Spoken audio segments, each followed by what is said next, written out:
Hello YouTube, this is Morgan, Airspeed Prime here at my next Star Wars comic review.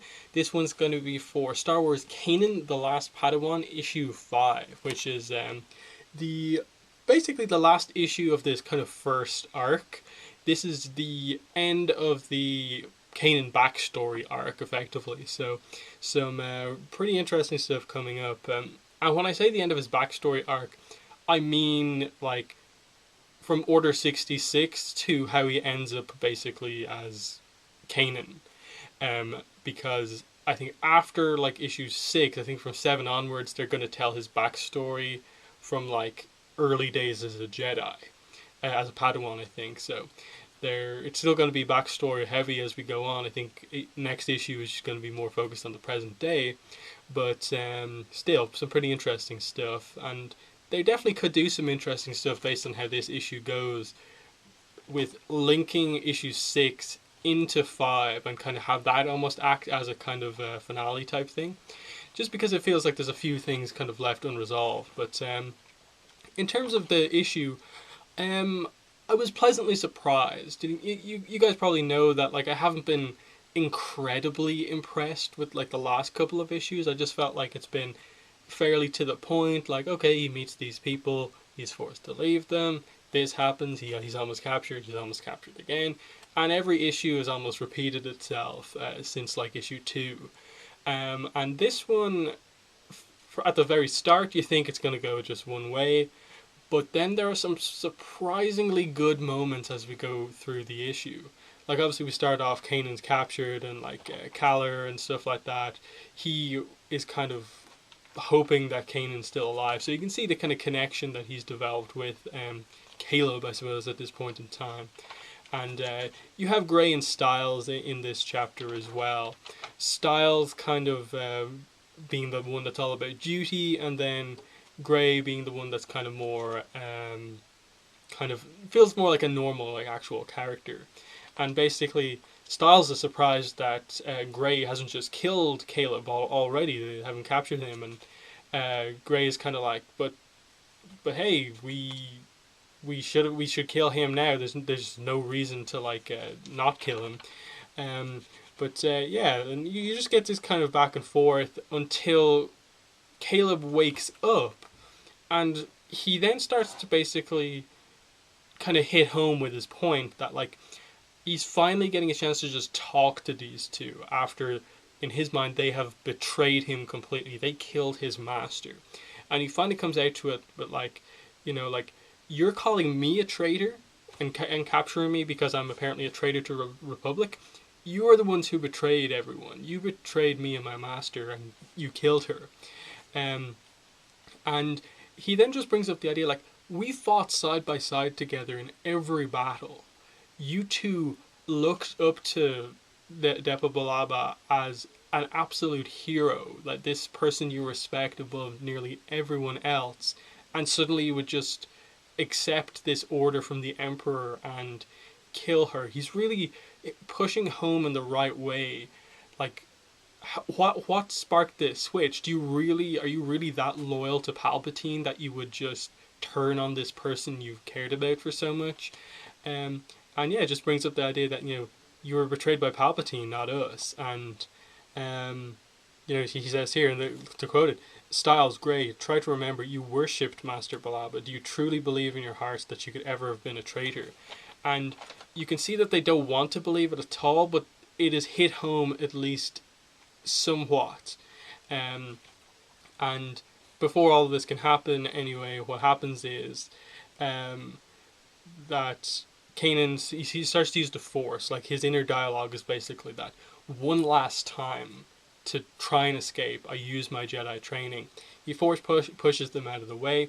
2 ships then enter the system, and it's Cleve and Kaller, basically the 2 kind of seemingly random characters that Caleb has kind of created this bond with since the loss of his master. Both of them arrive in system to basically try and save him. And he uses this as a basically way to escape. He uses the Force, opens the airlock on the ship that he's on, gets sucked out into space. The 2 of them grab him, and then most of the middle of the comic is basically, okay, he's still alive. He's just a bit shook up from this crazy event, being like shot out of an airlock, basically. Big battles going on. They're struggling against like a Republic ship, obviously with clone troopers and stuff like that. Um, and it's just like, okay, fight another battle before the escape happens, because we know Caleb survives. But the most interesting thing for sure is that Styles and Gray start to talk, and they really come out as characters here. And I was really pleasantly surprised with this. That Gray basically, he starts to believe what Caleb has just said. That, and while Styles kind of remains like, no, it was correct. We made the decision that day. It was fine. We have to stick to our duty and take these guys out. And it's really interesting the way that it goes. He just comes out with the fact that, the kid was right.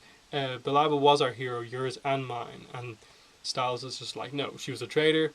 And he's just like, yes, she was. In Order 66, we followed it. I followed it as if under some kind of spell, as if I had no will of my own, no memory of the battles we had fought together. So it's bringing up the idea that we now know, because of that Clone Wars episode, that Order 66 was this thing that was programmed into their brains because of the chip that was implanted in their head, that when they got that message from Emperor Palpatine, regardless of how they felt, they would go through with this event because this chip was in their head.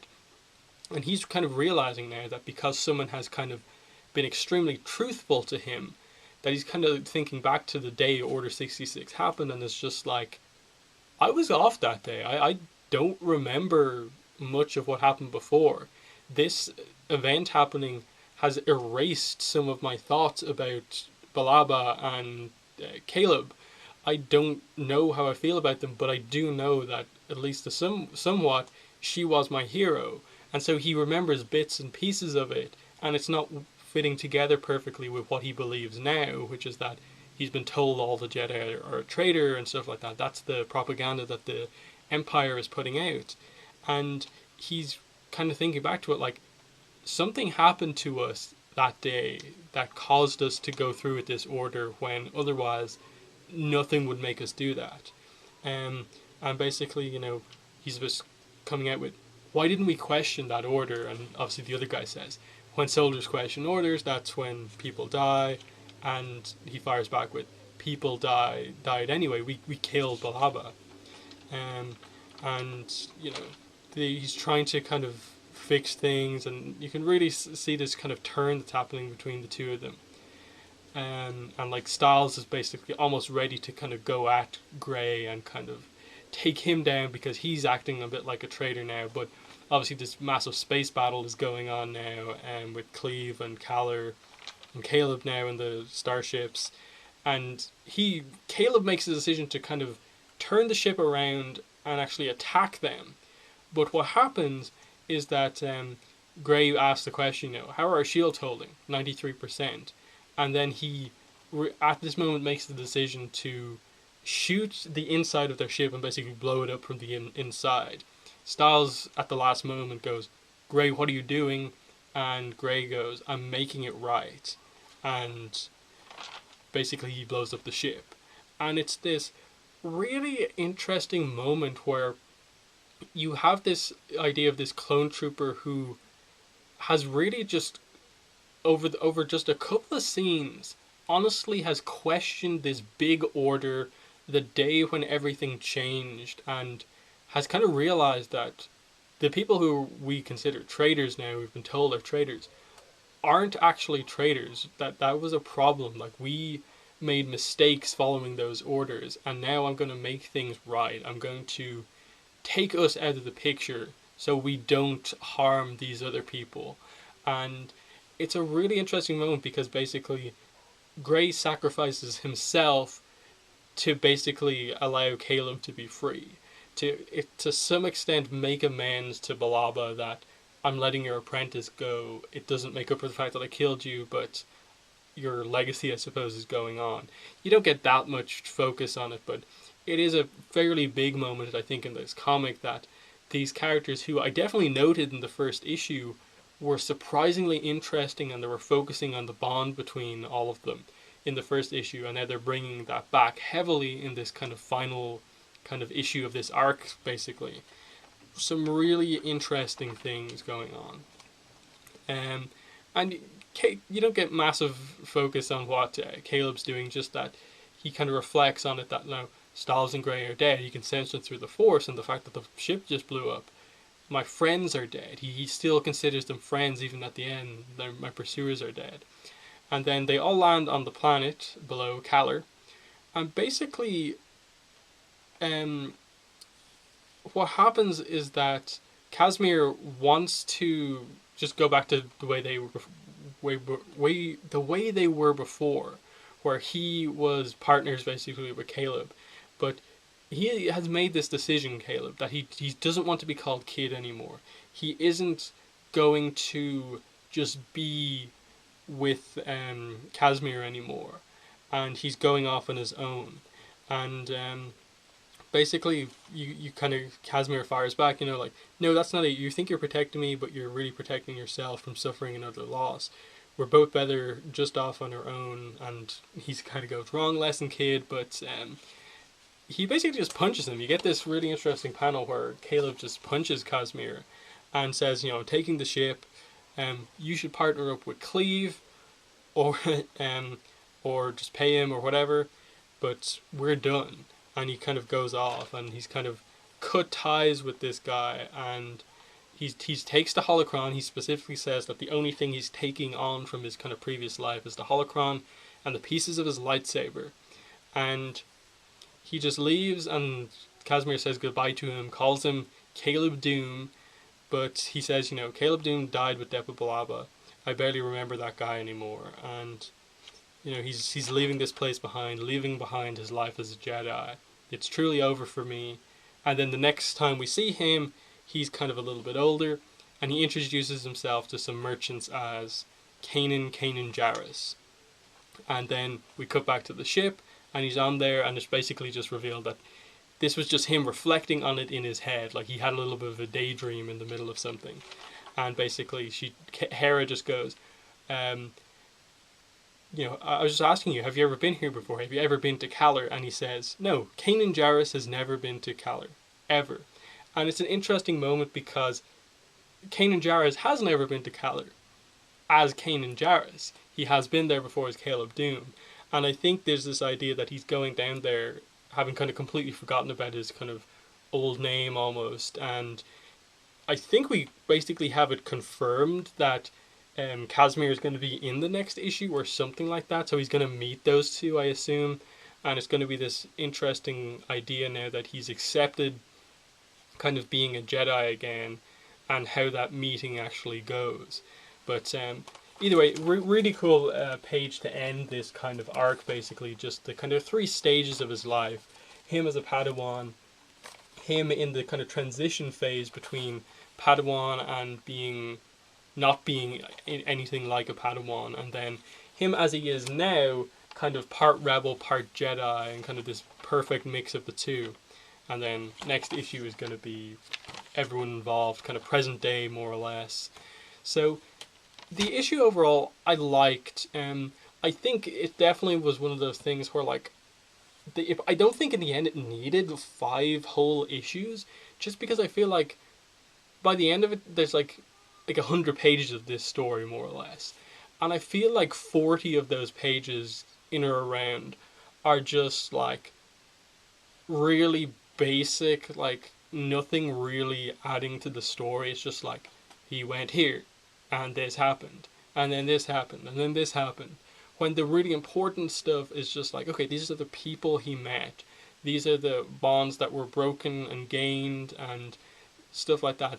There was some really nice stuff throughout this arc, and I think it just about came together at the end with the whole Stiles Gray thing, which was a big surprise for me, seeing them come back and seeing them do this kind of heavy Order 66 stuff in this issue, which is definitely the highlight of the issue and probably the highlight of the whole arc, which I don't know what that says about the story. The book is called Kanan The Last Padawan, and my favorite thing coming out of this first arc is the arc of Stiles and Gray primarily, because I'm a little bit like, they didn't really give any explanation about how he got the name Kanan.